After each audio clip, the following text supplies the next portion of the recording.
Мөслим урамнарында шөп төгү өчен контейнерлар урнаштырылса да, халык чисталык мәсьәләсенә һаман битараф булып кала. Абзалов урамындагы күп фатирлы йорт ишек алдында бер үк кешеләр шөп савытының капкачын ачарга иренеп, шөпне янәшәдә генә калдырып китә. Менә кире юрныбызны чиста тоту үзебездән тора инде, чисталыклар белән контейнерларны куйдылар инде. Кырына үйүп китүчеләр бик күп инде. Читтән дә бик күп китерәләр. Үзебезнең кире юмдагылар генә соса бик чиста булырлар я машинасы белән китереп аткан кешеләр дә бар. Кооператив урамында күп фатирлы йортлар ишек алдында куелган шөп савыты кайчан карама үйеп куелган шөп шар белән күмелеп утыра. Кулланышта булган матрас та, өстәл дә, башка төзелеш материалларын да булгап кына атканнар шикелле.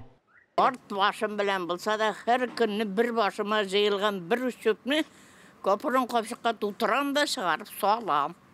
Җитмәсә, ташланган шөпләрне дә капчыгыма салып барам әле мин. Миңа чисталык кирәк.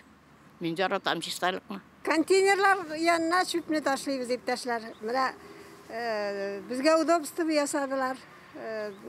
Ташланыйк, чисталыкны саклыйк. Үзебез яшәгән җирлеккә битараф булмыйча, булганны саклап яшәргә өйрәнсәк иде. Лилия Шәймиева, Динар Минхаҗев, Мөслим телевидениесе.